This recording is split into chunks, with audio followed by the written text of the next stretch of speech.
Assalamualaikum warahmatullahi wabarakatuh. Apa kabar anak-anakku yang solih dan solihah? Bagaimana kabar hari ini? Semoga kita semua dalam keadaan sehat dan selalu dalam lindungan Allah Subhanahu wa Ta'ala. Sebelum kita mulai pembelajarannya, marilah kita berdoa terlebih dahulu. Bismillahirrahmanirrahim. Rabbi zidni ilma warzuqni fahma. Amin.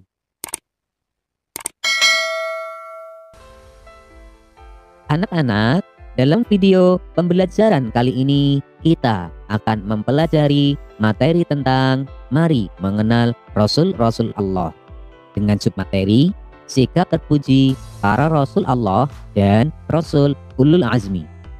Setelah mempelajari video pembelajaran ini, semoga kalian dapat memahami sikap terpuji para Rasul dan Rasul Ulul Azmi. Sikap terpuji adalah sikap yang baik sesuai aturan agama Islam.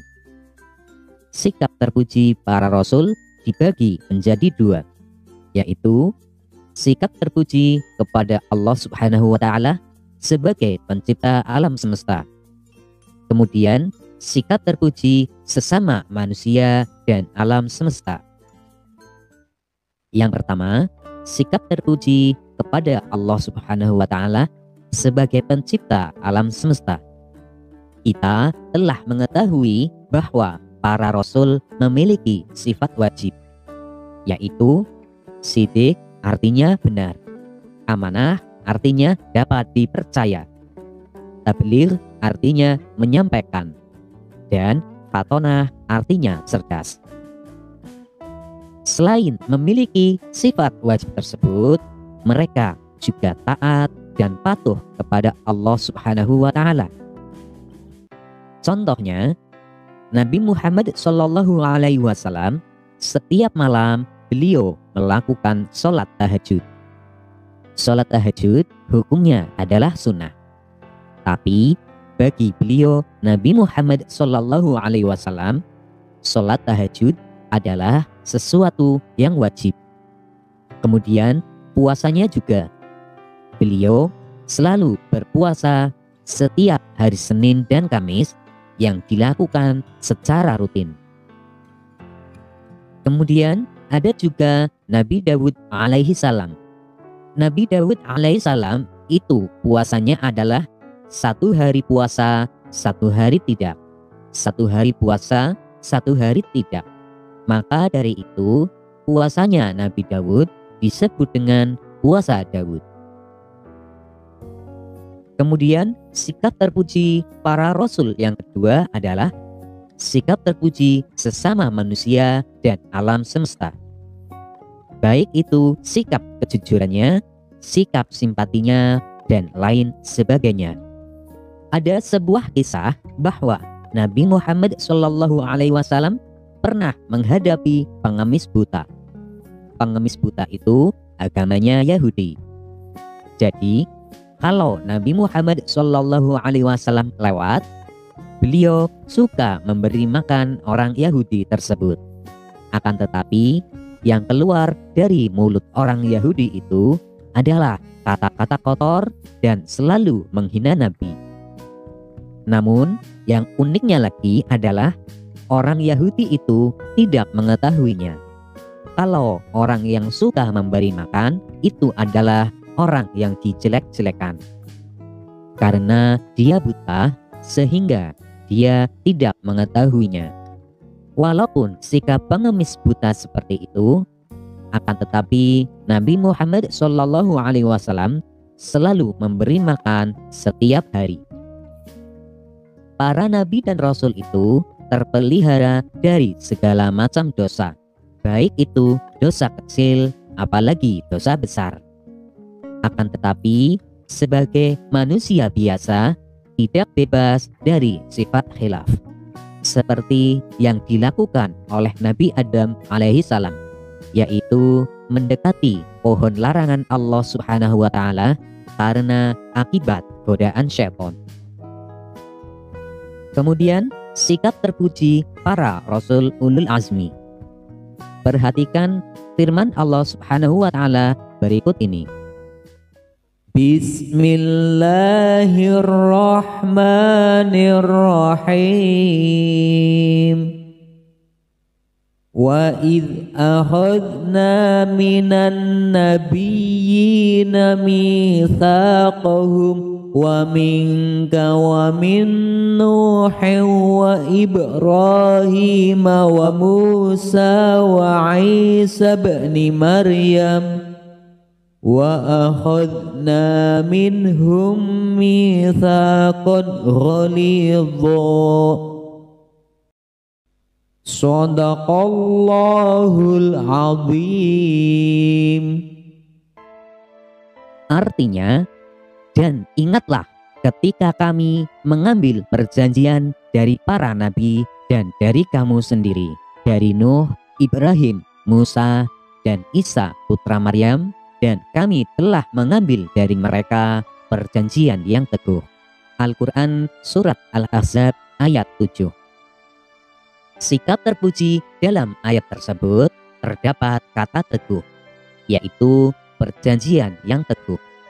Teguh dan sanggup menyampaikan agama kepada umatnya masing-masing. Rasul Ulul Azmi adalah para Rasul yang memiliki keteguhan, tekad yang kuat, ketabahan, dan kesabaran. Nah, mengapa para Rasul itu diberi gelar Ulul Azmi?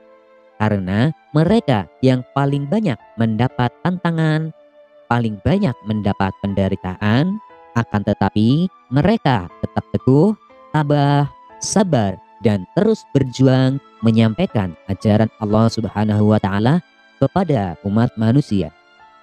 Kita sebagai umat Muslim tentunya harus meneladani sikap terpuji para Rasul dan Rasul Ulul Azmi.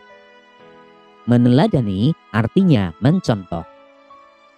Cara meneladani para Rasul dan Rasul Ulul Azmi dapat kita lakukan sesuai dengan petunjuk Allah Subhanahu wa Ta'ala, yaitu Bismillahirrahmanirrahim.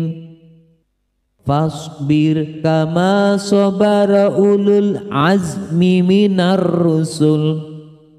Shadaqallahul azim. Artinya, maka bersabarlah engkau Muhammad sebagai kesabaran para rasul-rasul yang memiliki keteguhan hati.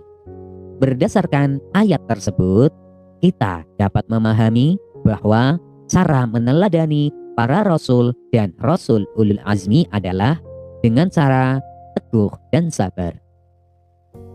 Berikut adalah beberapa contoh sikap meneladani para Rasul dan Rasul Ulul Azmi. Di antaranya adalah teguh dan sabar dalam belajar. Terkadang kita sulit dalam memahami pelajaran. Nah, disitulah diperlukannya sikap keteguhan dan kesabaran kita agar dapat memahami materi pelajaran yang sulit kita pahami. Kemudian, teguh dan sabar dalam beribadah. Meskipun kondisi kita lelah, sedang tertidur lelap, tapi kalau waktunya sholat atau ibadah, maka sebagai umat muslim, kita harus melakukannya. Karena sholat adalah kewajiban bagi setiap muslim. Selanjutnya adalah teguh dan sabar dalam mengerjakan tugas-tugas sekolah.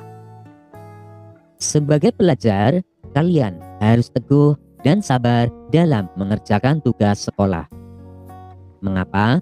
Karena itu adalah kewajiban dan untuk kebaikan kalian. Selanjutnya, teguh dan sabar dalam mematuhi orang tua. Sebagai anak yang soleh atau solehah, tentu kalian harus selalu mematuhi orang tua. Karena ridhonya Allah itu ridhonya orang tua, dan murkanya Allah itu adalah murkanya orang tua. Untuk itu, kita harus selalu mematuhi orang tua. Kemudian, teguh dan sabar dalam pergaulan atau tidak cepat marah. Jika ada hal yang tidak kita sukai dalam pergaulan, maka kita harus bersabar agar selalu tercipta kedamaian di antara kita. Kemudian, teguh dan sabar dalam mematuhi peraturan, baik itu peraturan di rumah, sekolah, maupun lingkungan tempat tinggal. Nah, itulah beberapa cara meneladani para rasul dan rasul ulul azmi. Anak-anak, setelah kalian menyimak video pembelajaran ini, ayo jawablah pertanyaan-pertanyaan berikut. 1. Jelaskan pengertian sikap terpuji. 2. Sebutkan 4 contoh sikap meneladani para rasul dan rasul ulul azmi. 3. Apa arti dari ayat berikut? 4. Apa yang kamu lakukan jika ada orang yang menghinamu? Jelaskan. Demikianlah pembelajaran kita kali ini. Untuk materi pembelajaran selanjutnya, tunggu video berikutnya. Wassalamualaikum warahmatullahi wabarakatuh.